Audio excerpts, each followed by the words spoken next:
Hi అండి, నమస్తే. Welcome back to అంతరాజుస్ kitchen and tips. ఈరోజు వీడియోలో ఉల్లి వెల్లుల్లి వేయకుండా రాజ్మా కూరని టేస్టీగా ఎలా తయారు చేసుకోవాలో చూపించబోతున్నానండి. నోటికి ఎంతో రుచిగా అనిపించే ఈ రాజ్మా తినడం అనేది హెల్త్కి కూడా చాలా మంచిది. దీనినే మనం కిడ్నీ బీన్స్ అని కూడా అంటాం.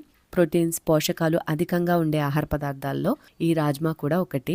వీటిని తినడం వలన ప్రజెంట్ సిచ్యువేషన్లో చాలా రకాలైన ఆరోగ్య సమస్యలకి చెక్ పెట్టొచ్చు.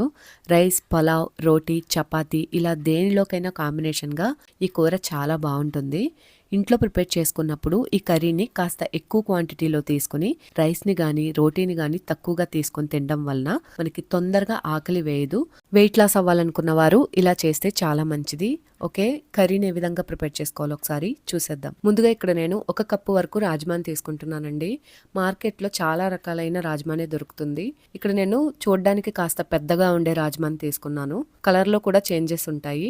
వీటిని ఒక బౌల్లోకి యాడ్ చేసుకుని వాటర్ని పైదాకా వేసుకుని ఓవర్ నైట్ నానబెట్టానండి. కనీసం 8 నుంచి 10 అవర్స్ వరకు నానాలి. ఇలా నానిన తర్వాత ఇవి క్వాంటిటీలో డబల్ అవుతాయి. ఇప్పుడు ఈ వాటర్ని పడేసి ఒక 2 సార్లు శుభ్రంగా క్లీన్ చేసుకుని వీటిని కుక్కర్లోకి తీసుకుంటున్నానండి.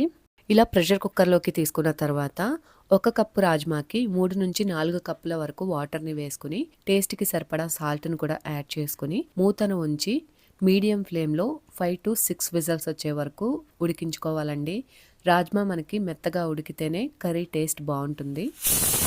ఉడికిన రాజ్మాని పక్కన ఉంచి ఒక 3 మీడియం సైజ్ టమాటాలను తీసుకుని మెత్తటి ప్యూరీ లాగా గ్రైండ్ చేసుకోవాలి. తర్వాత ఒక బౌల్లోకి 2 నుంచి 3 టేబుల్ స్పూన్ల వరకు జీడిపప్పును వేసుకుని గోరువెచ్చని వాటర్ని వేసి ఒక 15 నిమిషాల పాటు నానబెట్టండి. తర్వాత స్టవ్ మీద ఒక కడాయి నుంచి అందులోకి 1/2 కప్పు వరకు ఆయిల్ని వేయండి. ఆయిల్ కాస్త కాగిన తర్వాత 1 టీ స్పూన్ జీలకర్ర, 2 ఇలాచి, 1 బిర్యానీ ఆకు, 3 చిన్న చెక్క ముక్కల్ని వేసి కాస్త వేయించండి.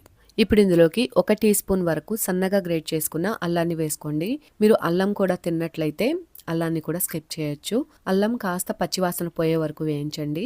తర్వాత ఇందులోకి ఒక 2 పచ్చిమిరపకాయలని చిన్న చిన్న ముక్కల్లా కట్ చేసుకుని వేసుకోండి.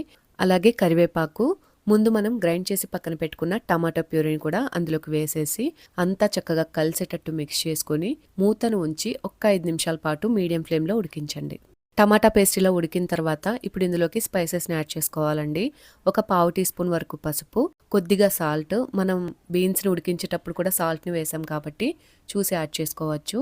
అలాగే 1 టేబుల్ స్పూన్ వరకు ధనియాల పొడి, 1 టేబుల్ స్పూన్ వరకు కారాన్ని వేసి అంతా కలిసేటట్టు చక్కగా మిక్స్ చేసుకోవాలి. స్టార్టింగ్లో జీలకర్ర వేసాం కాబట్టి జీలకర్ర పొడి వేయక్కర్లేదు. ఈ స్పైసెస్ అన్ని ఆయిల్లో కాస్త వేగేటట్టు కలుపుకుంటూ వేయించండి.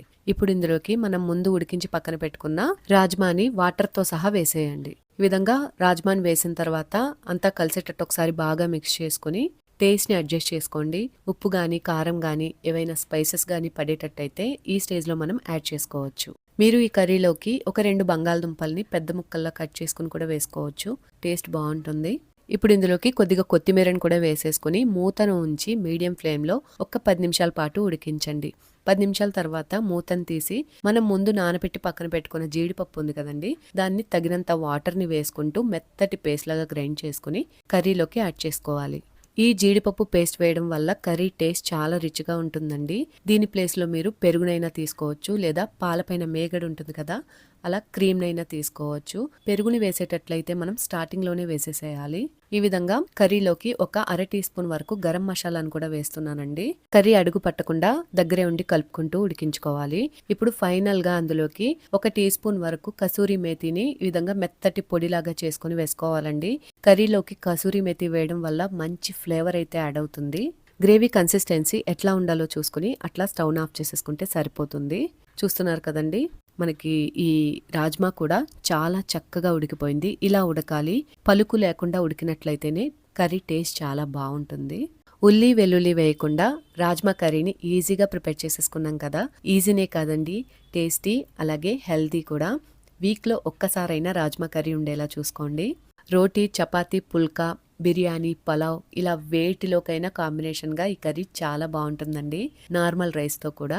మీరు ఒకసారి ఈ రెసిపీని ఇదే విధంగా ట్రై చేసి టేస్ట్ చేసి ఎలా వచ్చిందో నాకు కామెంట్స్లో తెలియజేయండి. మీకు ఈ వీడియో కనుక నచ్చినట్లయితే ప్లీజ్ లైక్ చేయండి. మీ ఫ్రెండ్స్ అండ్ ఫ్యామిలీ మెంబర్స్కి షేర్ చేయండి. కొత్త వాళ్ళు ఎవరైనా మన ఛానల్ని చూస్తున్నట్లయితే మర్చిపోకుండా సబ్స్క్రైబ్ చేయండి. మరొక మంచి వీడియోతో నేను మిమ్మల్ని మళ్ళీ కలుసుకుంటాను. Thanks for watching.